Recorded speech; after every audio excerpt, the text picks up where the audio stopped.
Remember that time Florida State was robbed of a playoff spot they should have had? Me neither, because I don't think they should have. Going into next year, though, I don't see a world in which Florida State isn't in the playoff coming out of the ACC.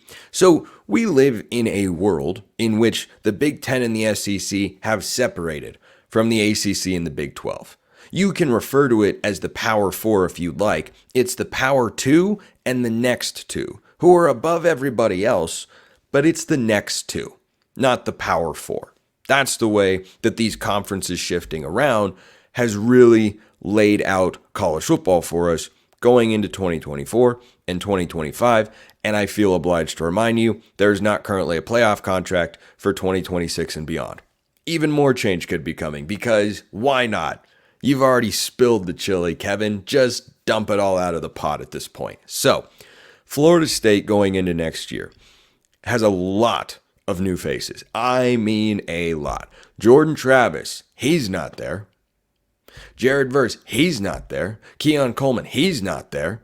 You can go down the list of players from that loaded FSU roster that had a nasty defense and a great offense only when Jordan Travis was there. And you can say, boy, that's going to be tough to repeat. Boy, Florida State, I don't know. They lost a lot. This is very true. Here's another thing that's true. Two things, actually. Number one, they have brought in a tremendous amount of talent that is going to make an impact right away. And number two, they have perhaps the most workable schedule of any conference contender in the country. Let's dive into those points, starting with the roster here. They've brought in the fourth-ranked transfer portal class, bested only by Oregon, Ole Miss, and Colorado so far. That's where Florida State is at for immediate talent acquisition. Where are those players coming from, you might ask? Oh, that's a great question. That's a great question. Well, they got a guy who grades as a 4-star transfer on the defensive line from Oregon State. In addition to their quarterback, DJ Uiagalelei, also an Oregon State transfer. I'll get to him as he's back into the ACC for his probably final year of college football, is what I believe is the situation for him. They've brought in 8 transfers. 1, 2, 3, 4, 5. I got to go in a second hand now. 6, 7, 8. 8 SEC transfers. I just pause to just let that marinate, let that simmer a little bit. Just kind of turn the burner on low and just kind of let things simmer and start to boil up. And now you realize, wait a minute. So they lost all this big time talent that really made an impact last year. But they're bringing in how many guys from the SEC? Do you know who's benefited from Kalen DeBoer being the head coach at Alabama rather than Nick Saban? There have been a lot of teams, perhaps no school more so than Florida State. Because Florida State now has names like Sean Murphy, who was once a very highly touted linebacker recruit that went to the Crimson Tide. They've got Rydell Williams to come in and play the running back position. And Jonathan Smith went to Michigan State. Well, that creates an opening because DJU went into the portal. He comes into Florida State with a wealth of experience. They do have the number 12 high school recruiting class as well. But we all know the transfer portal makes more of an impact on a team's prospects in a given season nowadays because those are guys that you typically bring in to start right away. We'll see if any freshmen make an impact. It's not like it's unheard of or completely gone by the wayside in this wonderful sport that we call college football.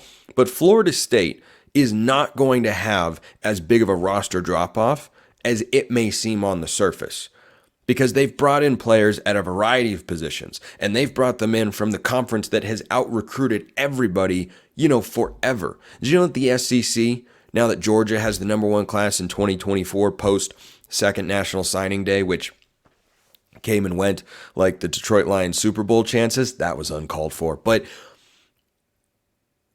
Georgia gets the number 1 class. It's the 16th year in a row. 16th year in a row that the SEC has had the number 1 class. So that conference, which has been known for it just means more, and we recruit better players and have more talent, put more guys in the NFL, 8 players from that conference are going to play for Florida State. And Florida State should absolutely be considered the favorite in the ACC next year because Clemson still refuses to take transfers. I think that's a detriment.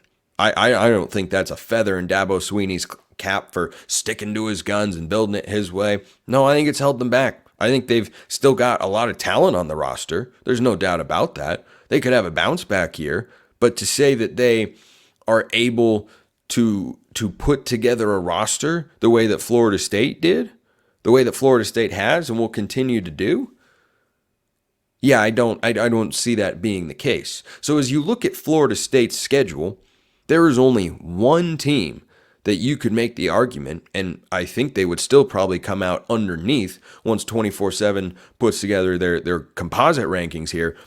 They would come out on top of every team on their roster except maybe Notre Dame as still being more talented.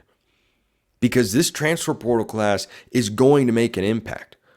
You're going to have DJU as a starting quarterback. So let's talk about him before we get to the schedule. DJU is what I like least about Florida State.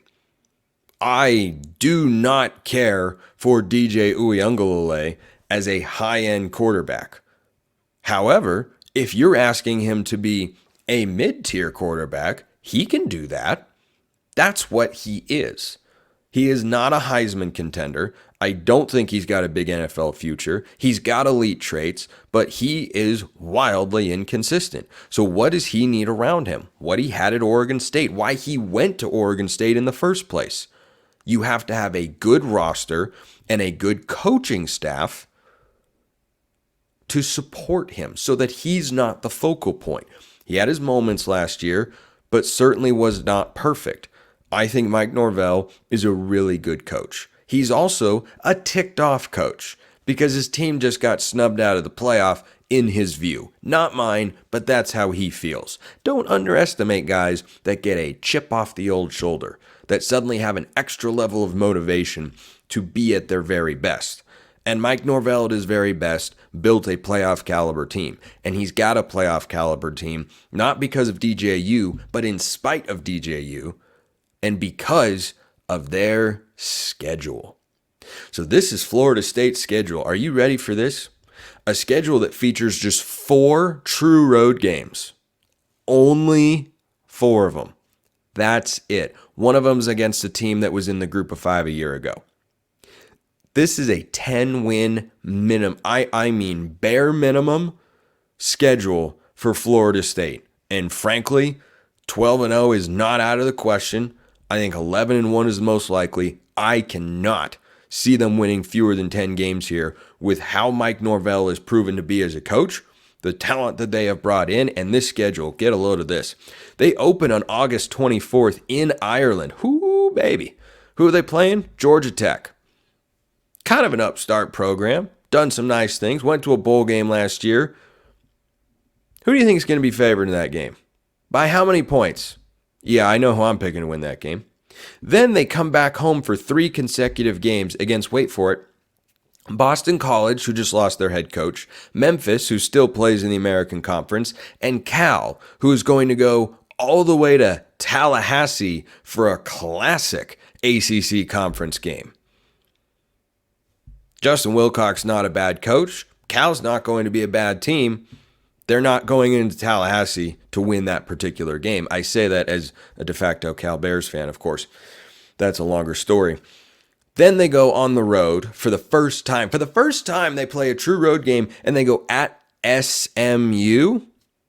Dangerous team that lost to Boston College in their bowl game, by the way. But Rhett Lashley's doing a nice job, and they're going to be prepared financially to try and compete in the ACC. Then they come back home to play Clemson. Wait, Clemson at home? Whoa, hey. Whoa. They beat Clemson on the road last year, just barely in Death Valley. A little bit different when you're at Doak Walker Stadium. Just a wee little bit. Then they go at Duke. Transition year. So the 2 road games we've got for Florida State here are a team that was playing in the American Conference last year and a first-year head coach with a new quarterback. Okay. Then they come back home against Miami and North Carolina. I'm still waiting for Miami to pop in the ACC, and I refuse to trust North Carolina, especially without Drake May at the helm. Then they go at Notre Dame. That's their toughest game of the year before they close with a cupcake against Charleston Southern or something like that, and Florida, with a coach who's on the hot seat, who they beat last year on the road with a third-string quarterback. That's 10 wins minimum for Mike Norvell and company. And I think I like 11-1. That puts you in the ACC title game. And I have a hard time seeing a Power 4 11-win team not being in the playoff no matter what.